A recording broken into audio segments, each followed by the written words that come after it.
So, next we shall move on to the composition of force system.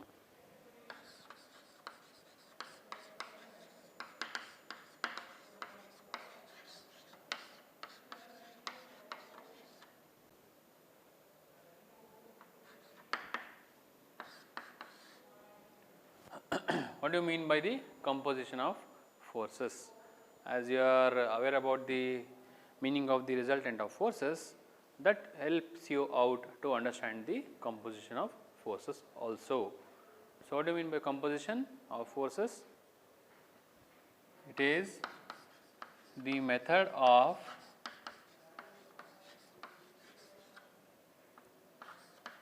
finding out the single resultant force of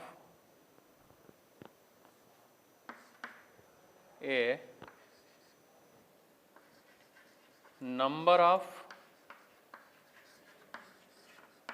given force is called composition of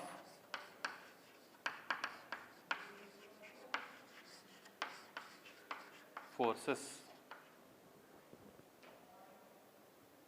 So, what do you mean by composition of forces? The method of finding out the single resultant force of a number of given force is called as the composition of forces. So, it is given forces. The method of finding out the single resultant force of a number of given forces is called composition of forces. So, now let me consider a rigid body of mass m and let me subject this body to various forces F1, F2, F3 as shown, so that this body tends to move, and let this small a be the acceleration. Now, what do you mean by the composition of forces? If there are the forces acting on a rigid body, a number of forces acting on a rigid body, then it can be replaced by a single force in such a way that the effect of these forces will not be changed. The single force which is replaced will be having same effect as that of these three forces, that is equal to same rigid body of mass m, and it is replaced by a single force called R, that is nothing but the resultant force, and it will not change the direction of the motion of the body. So, this will be again the same acceleration A. Now, if you try to understand the composition of forces through this figure, I have taken a rigid body of mass m and it is subjected to various forces as shown, that is F1, F2 and F3. So, you can replace these three forces and replace it by a single force, so that the effect of the forces of F1, F2, F3 will not change, and it will have the same effect as that of F1, F2 and F3, and you can observe this, the direction of the motion is not changed, it remains same. This is the meaning of composition of forces. Okay. I hope you have understood the composition of forces. Now, let us understand the next concept, which is parallelogram law of forces.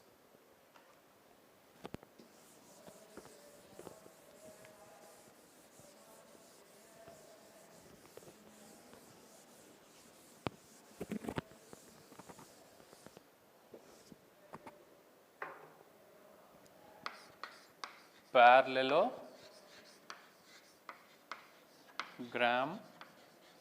law of forces.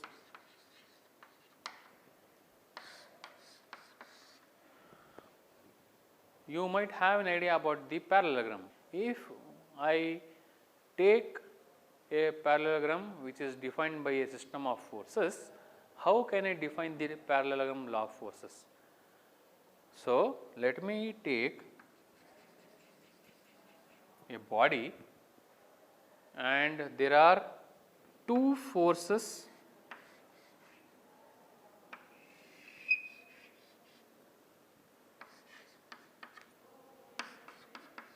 say F1 and F2, and let me complete this parallelogram.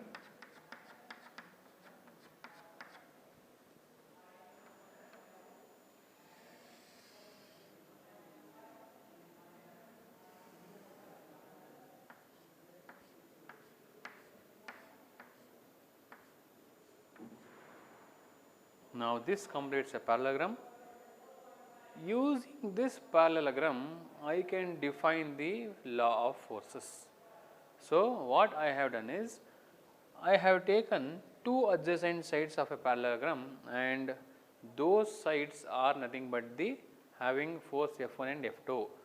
So, two forces are represented both in magnitude and direction of a parallelogram. Two sides of a parallelogram are represented in both magnitude and direction. According to the parallelogram law of forces, if you want to determine its resultant, it is nothing but the diagonal of the parallelogram.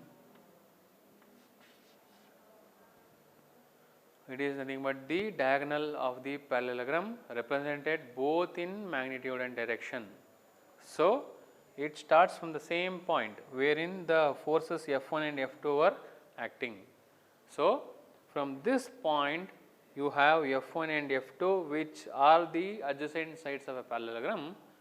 So, its resultant is given by the diagonal of the parallelogram represented both in magnitude and direction. This is the parallelogram law of forces. So, now let me write the statement. If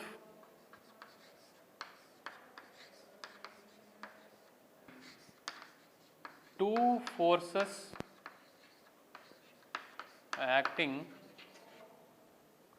simultaneously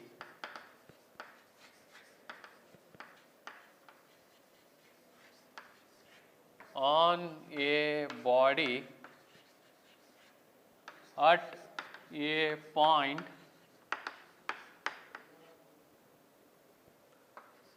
represented in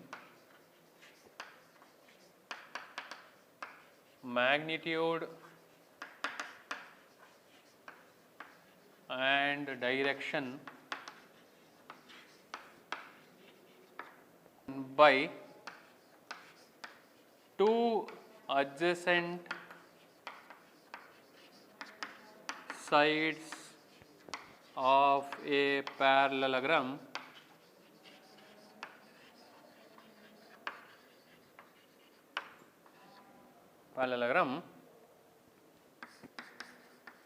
then their resultant is represented in magnitude and direction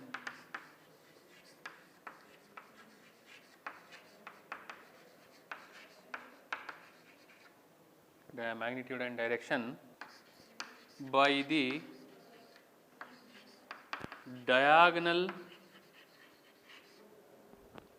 of the parallelogram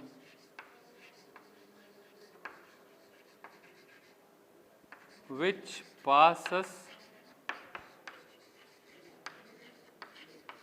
through the point of intersection of the two sides representing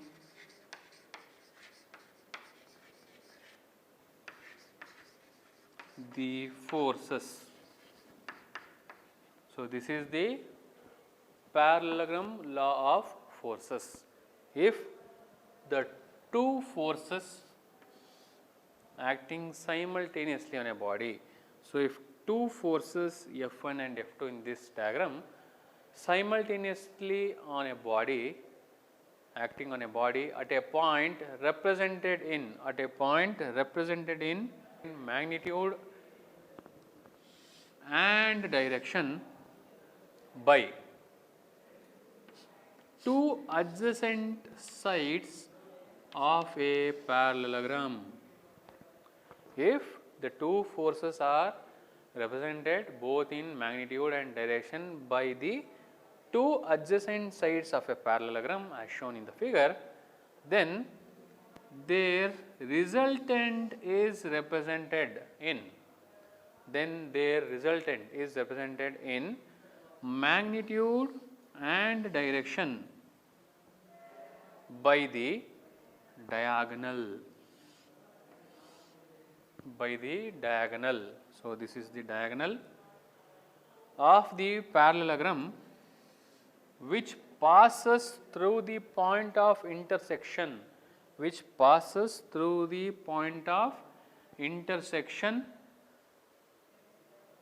of the two sides representing the forces. In this figure, F1 and F2 are the forces that are nothing but the adjacent sides of a parallelogram. Then the resultant is given by its diagonal, where the two forces are said to be intersecting at. Okay. So, this is nothing but the parallelogram law of forces. Now, let us derive the expression for this resultant R. So, let me rewrite the figure.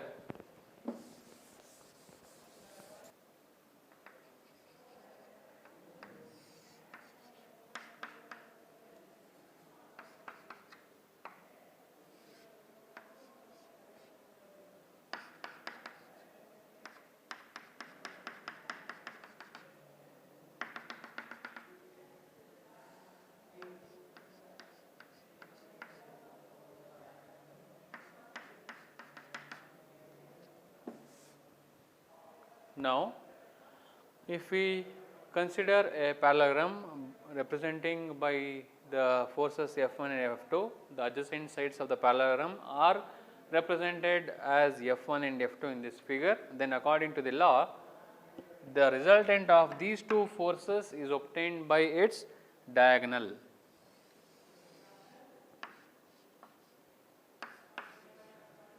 Okay. So, let us consider the inclination of this resultant be alpha with respect to the horizontal. Let us imagine or assume that the angle of inclination of this resultant R with respect to the horizontal be alpha. Let the angle between the force F2 and the resultant R be theta. Okay. So, I am going to derive an expression for resultant R and also the expression for alpha, how the alpha can be calculated and how is R calculated. If you have two forces acting on a body in such a way that you can complete a parallelogram, then how can you calculate its resultant? Okay. So, first I will be naming this parallelogram, say O, A, B and C. Okay. So, this is a parallelogram OABC. Now, what I will be doing is, let me drop a perpendicular from point B to OX axis. Let me drop a perpendicular from point B to OX axis.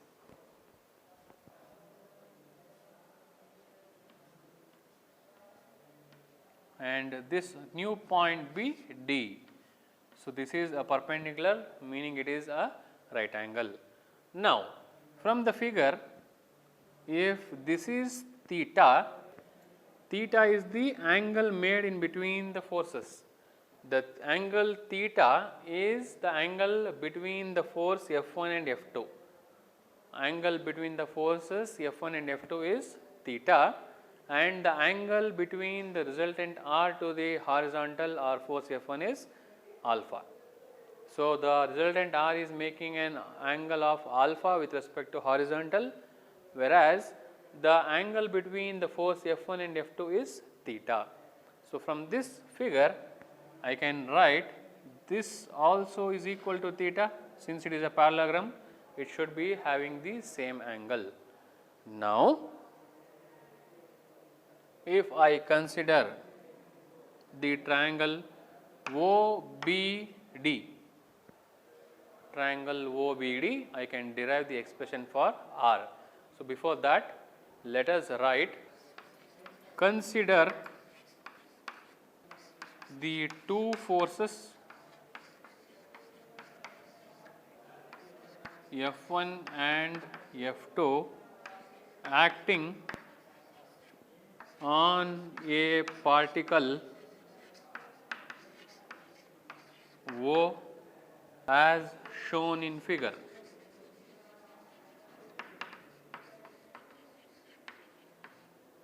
Then let theta be the angle made between the forces F1 and F2 as shown in the figure. If the parallelogram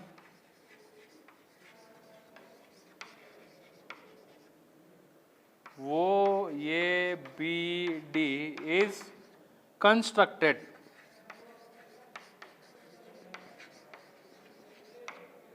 as shown in figure,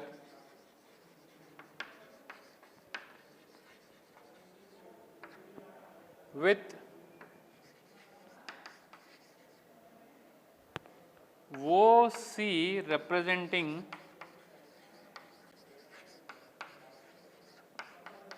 F1 and OA representing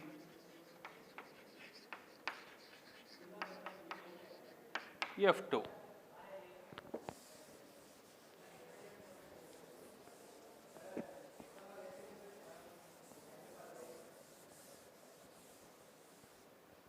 So, next, according to parallelogram law of forces,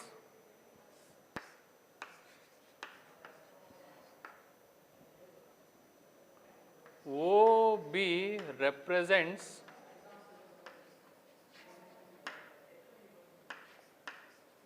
the resultant are as shown, with alpha being its inclination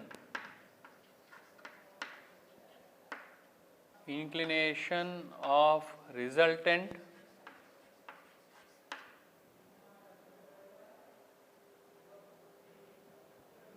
with the line of action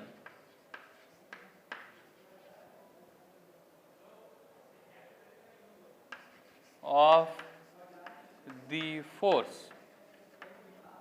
Now, let us draw BD perpendicular to OC.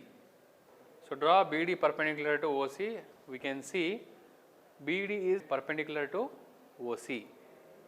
So, next, consider the triangle OBD.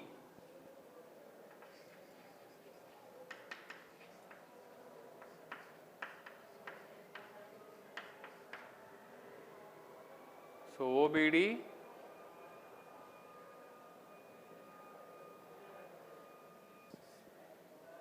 so this is the resultant R, this is alpha. Now, from this triangle, if this is said to be perpendicular, what we can say? We can apply the Pythagoras theorem, yes or no? So, using Pythagoras theorem, we can write hypotenuse square, that is OB square is equal to OD square plus BD square. What is OB from the diagram? OB is nothing but R. So, it is R square is equal to, what is OD square? OD square is the summation of OC plus CD. It is OC square plus CD square. That is OC square, sorry, it is OC plus OD whole square plus, what is BD? So, let me write what is OB equals to, it is R. What is OC equals to, it is F1. Now, what is OD is equal to OC plus CD. OC plus, it is CD, not OD, sorry, it is CD. Now, what is CD? So, from the figure, this is F2, so this will also be equal to F2.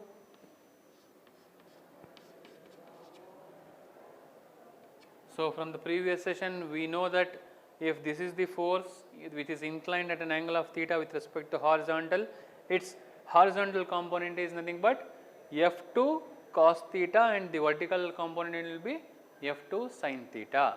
So, let me write this here, which is F2 cos theta, that is after resolving the force F2. And what about BD? BD is F2 sin theta. The resolved component of force F2, which is, this is F2 cos theta, this is F2 sin theta, because this is also equal to F2 from the figure. Now, substitute these values in this equation, we get what is OC? F1 plus what is CD? F2 cos theta whole square plus what is BD? It is F2 sin theta whole square. So, that is nothing but A plus B whole square. F1 plus F2 cos theta whole square is A plus B whole square formula. So, F1 square plus F2 square cos square theta plus 2 F1 into F2 cos theta plus F2 square sin square theta. This is after expansion. Now, what you can do? You can take this cos square theta and sin square theta, F2 square cos square theta plus F2 square sin square theta. So, that is equal to F1 square plus, if you take F2 square common, you will be left out with F2 cos square theta plus sin square theta plus 2 F1 F2 cos theta. So, what is cos square theta plus sin square theta? It is nothing but 1. There is nothing but the final equation for R is equal to the square root of F1 square plus F2 square plus 2 F1 F2 cos theta. This is the expression for resultant R.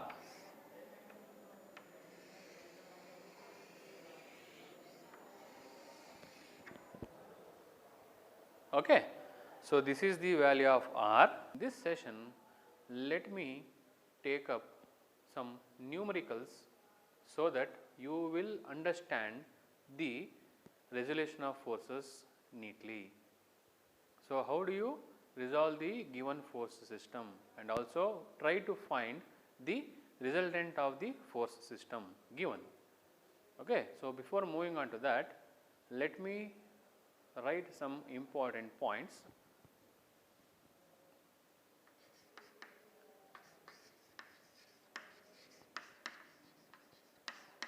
Resultant R is equal to square root of f1 square plus f2 square plus 2f1 f2 cos theta. So, this was the expression which we had derived in the previous session for resultant R, and this is applicable only when you have two forces in a system. If you have more than two forces, then you cannot apply this formula to calculate R. Okay. So, where R is the resultant, F1 is the first force, F2 is the second force, and this theta is the angle made between the two forces. Next, in order to calculate the inclination of the resultant,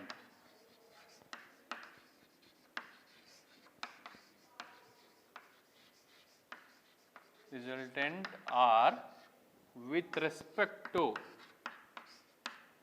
horizontal or x axis. This is given by alpha is equal to tan inverse of f2 sin theta divided by f1 plus f2 cos theta. So, this is how you calculate the angle of inclination of the resultant with respect to the horizontal. So, the first 2 points which I have written here can be applied only for two forces. When you have two forces only, then we can go for this particular formula to calculate its resultant, where F1 is the first force, F2 is the second force, theta is the angle between the two forces, whereas this alpha is the angle of inclination with respect to horizontal. That is, what is the inclination of the resultant R which it makes with respect to the horizontal or x axis. Okay. Now, what if you have more than two forces? How do you determine the resultant of those force system? That is, point 3, the resultant R, let me write in the next line, is given by square root of summation of sigma fx square and sigma fy square. So, this sigma fx and fy, please look at it carefully. This sigma fx means algebraic sum of all the forces which are acting along x direction, or algebraic sum of all the forces which we have resolved in the horizontal direction. Okay, you have to take the algebraic sum of all the forces which are resolved and are acting along x direction. Similarly, sigma fy means taking the algebraic sum of all the resolved forces in the vertical direction or along y axis. So, taking the algebraic sum of all the forces which you have resolved along y axis or with respect to vertical. Okay. So, if you have more than two forces in a system, then you have to go for this formula to calculate the resultant R. And what about its inclination? Inclination of the resultant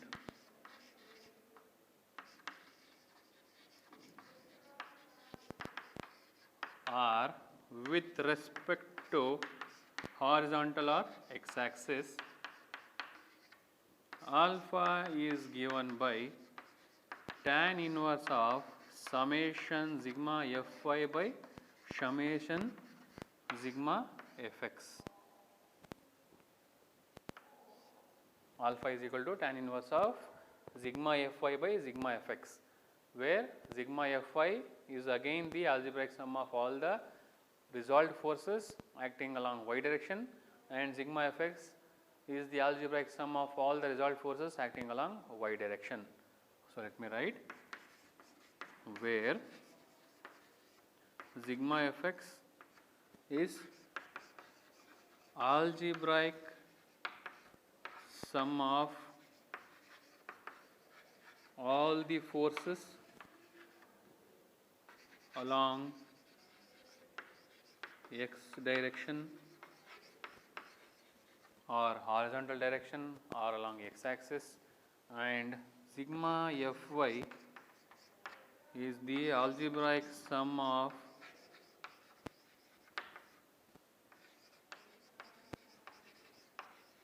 all forces along y direction. Please keep these formulas in your mind. That is why I will be writing this as note. So, when you have two force system, you can apply this formula to find the resultant and its inclination, and if there are more than two force system, then you have to use this formula to calculate the resultant R, and its inclination alpha is given by alpha is equal to tan inverse of sigma fy by sigma fx, and R is given by square root of sigma fx square plus sigma fy square, where sigma fx is the algebraic sum of all the forces acting along x direction, sigma fy is the algebraic sum of all the forces acting along y direction. Okay. You can apply the same formula if you have two force system also. So, how did we arrive at that particular equation?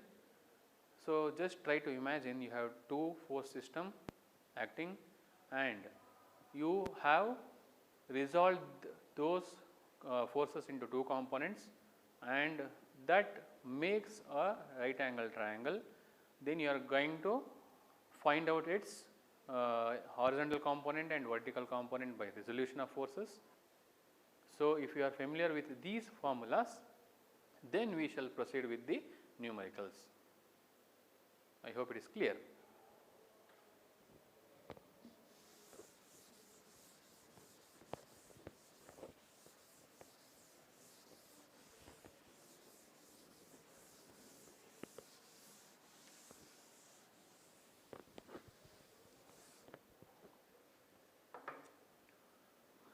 So, before moving on to finding out the actual resultant of the force system, let us try to understand how we can resolve a given force component. That is, let us try to understand how we can find the x component and y component of a given force system. Okay. So, find the x component and y component for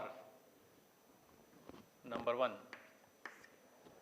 Find the x component and y component for the first problem goes like this.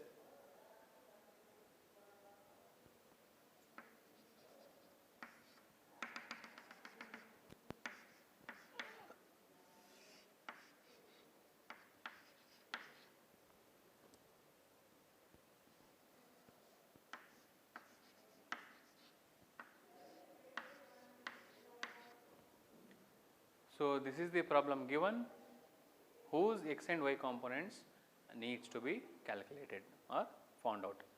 So, if you have understood the resolution of force system, now you can easily resolve the given force and try to find its x and y component. Okay. Now, let me write this as x and let me write its y axis. Now, observe this 10 kilonewton force is making an angle of 30 degree with respect to the horizontal axis. So, if we go back to the previous sessions, there you can observe we had resolved the given force system with respect to its horizontal axis. The angle was made with respect to the horizontal, then the components were derived. If this angle is with respect to horizontal, the x component will be having the cos function. If the angle given is with respect to vertical and then you try to resolve using the same angle, then you will be having the x component as sine function. Okay? So, let us understand as we take a number of problems. Now, this is the very first problem.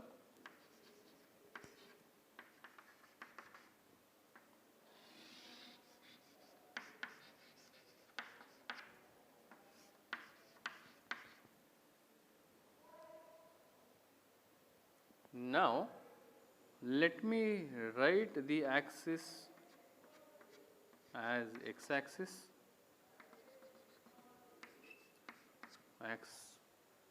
the axis as y axis. Next, I need to resolve this into two components. So, the one thing is I can resolve this into its rectangular components, and then only I can write the value of fx and fy. So,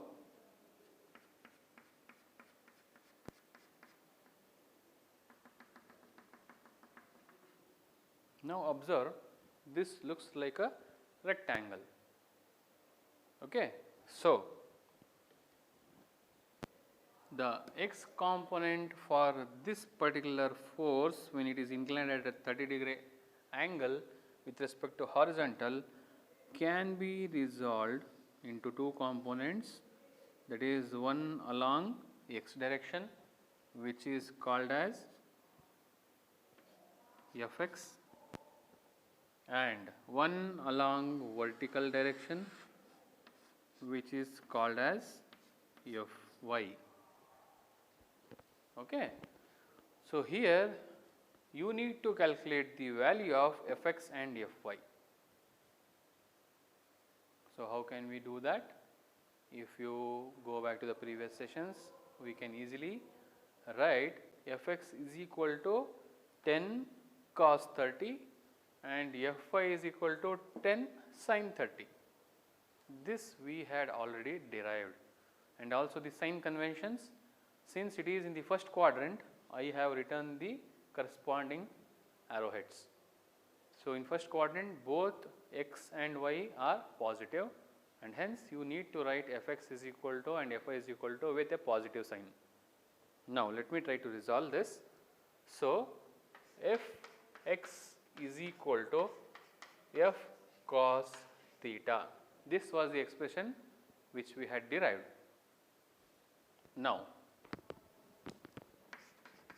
fx is equal to, instead of f we have f is equal to 10 kilonewton. So, this can be taken as f. So, just write 10 into cos 30 degrees. So, this will be equal to 10 cos 30, 8.66 kilonewton. This is the x component of the given force of 10 kilonewton at an angle of 30 degree with respect to the horizontal. Similarly, to calculate its y component, we have fy equals to f sin theta, or fy is equal to f is nothing but 10 kilonewton into sin 30 degree.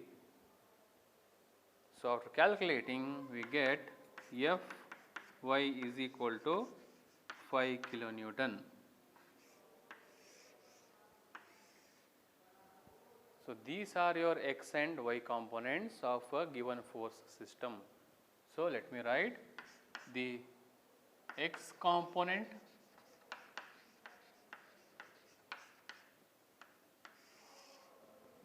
and the y component.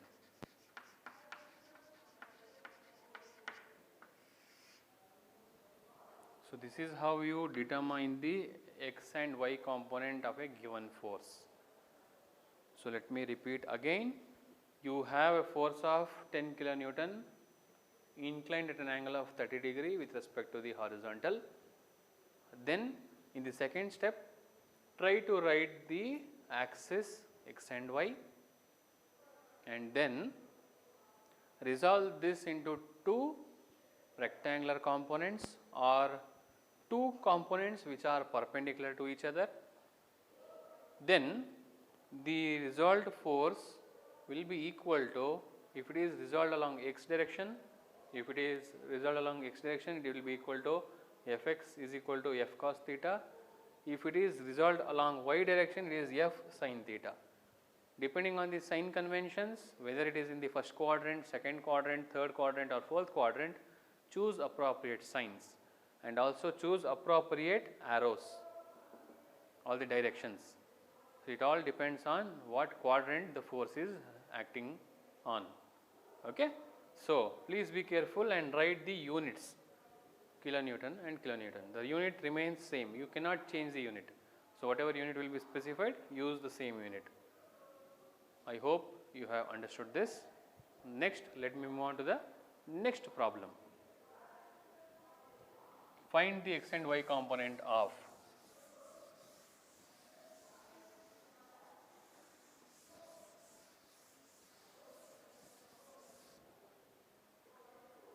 second problem.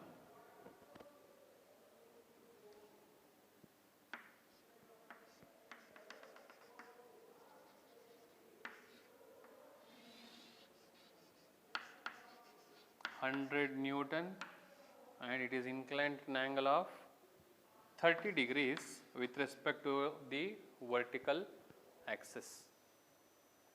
Now, how do you find its x and y component? Now, please observe the direction of this force, and if you observe, you can easily say that this force is passing in second quadrant, or this force is lying in second quadrant.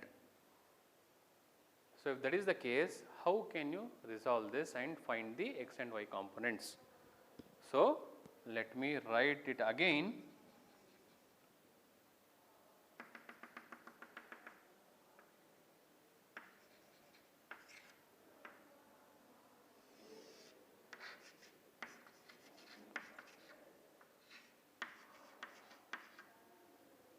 Now, how do you resolve this into two components? First thing is, you need to write the x and y axis.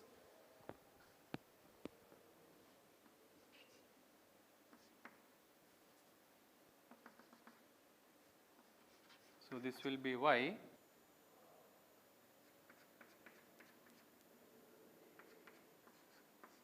So, this is x axis and y axis. Now, from this point, if you complete the rectangle and write the resolved forces, so one force will be acting along y and one force will be acting along x. Now, what should be the arrow? In what direction should be the arrow written?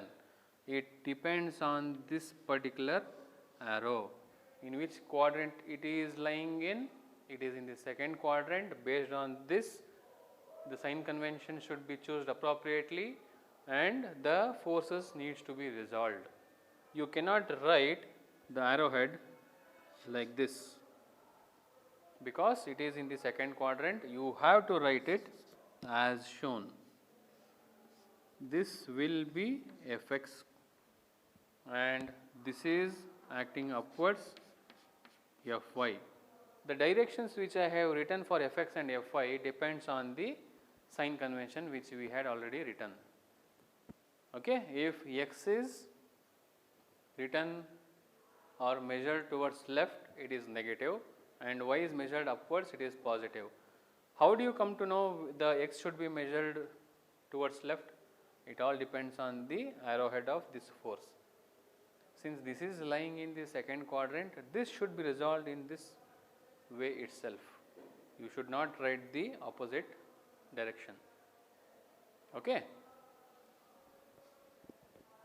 Now, we have the x component Fx is equal to f cos theta, but here please observe, you can resolve this force in two methods. Since the angle is with respect to vertical, you can use the same angle and resolve the force, or you can find its angle with respect to horizontal and then try to resolve the force. So, Fx is equal to f cos theta is derived for the case where the angle is with respect to horizontal, but here we have the angle with respect to vertical. Hence, this will be equal to Fx equals to f sin theta. If you retain the same angle, it will be Fx equals to f sin theta.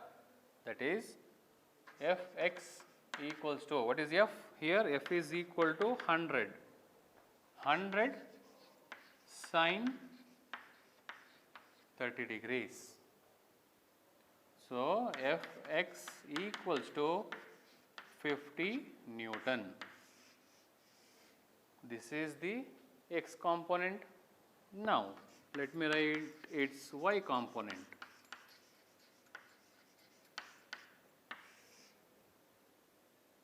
Fy is equal to f cos theta, because the angle is with respect to the vertical. So, Fy will be equal to 100 into cos 30, which is equal to 86.6 Newton.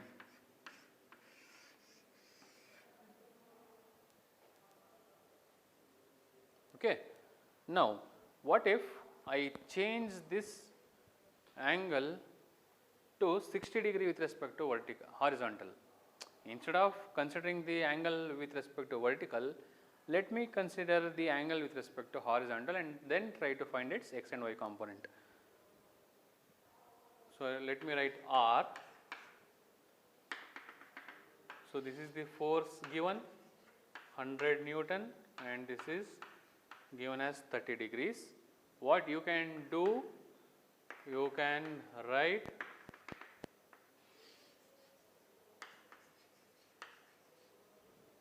this as, since this is 30 and we know this is a perpendicular axis and our x and y will be perpendicular, then we can easily determine the angle with which this force is making with respect to the horizontal, which is 90 minus 30 is 60 degree.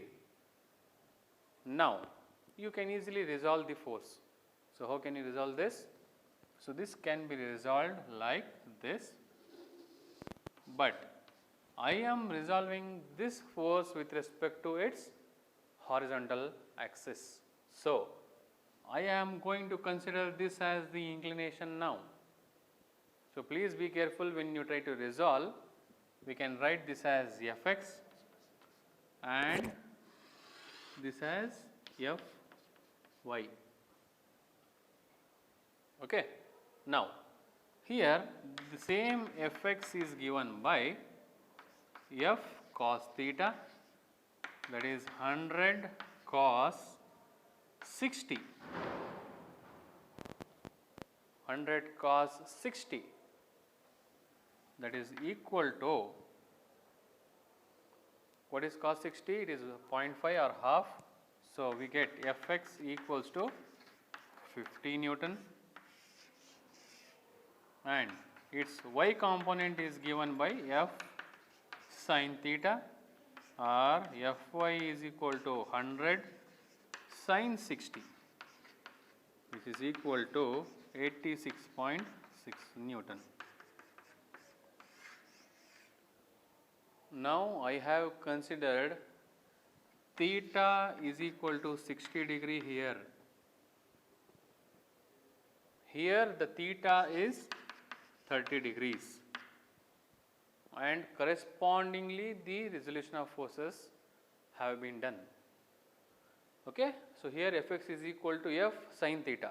instead of f cos theta, because the angle given is with respect to vertical.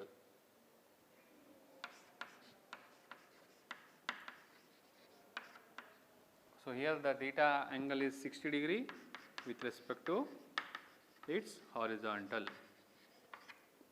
Please be careful. The same problem can be solved in two different ways. That all depends on what is the angle you are going to consider. If you are going to consider the angle with respect to vertical axis, this is how you resolve. If you consider the angle with respect to horizontal axis, this is how you resolve. You can compare the answers will also remain same. Okay. Next, let me move on to the next problem.